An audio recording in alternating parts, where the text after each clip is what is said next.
Chocolate. We just take a block of chocolate. I like to put it on a sheet pan so that I can keep it in one place and my shavings can fall right over onto the sheet pan.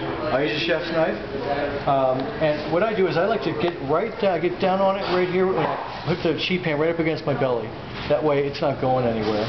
And the chocolate, I let it slide right to the edge of the sheet pan. It couldn't be held up against my belly. And I really just hold the chef's knife 90 degrees to the chocolate, and I just draw it back with some pressure. So, just drawing it back with some pressure. It takes a little bit of strength. Tighten up your stomach muscles. Helps to strengthen the core. Exercise by chocolate. Yeah, it's like Pilates in the kitchen, right? But you can see the nice shavings that are coming off. I generally try to use my knife to touch them because my hand is so warm that it will melt them on contact. So I just try to make sure that I keep them intact if I can. Now these are coming out to be kind of long and thin.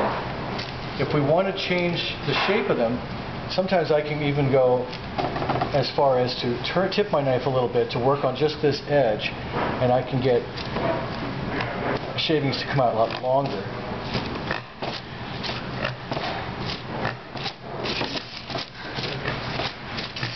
So you can get real curls going.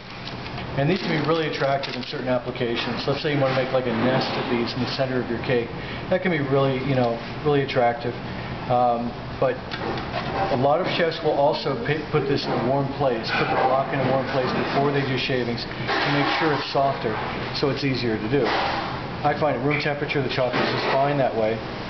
But if you make a bunch, then what you can do is take the whole bunch, whole big piles of this, put them in the fridge for a few minutes just to kind of crisp them up a little bit. Makes them a little less apt to melt in your fingers.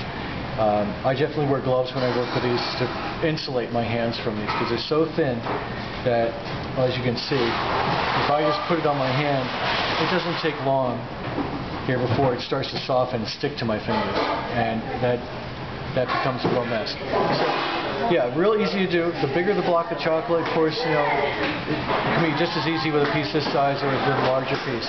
But easy as pie, easy to make.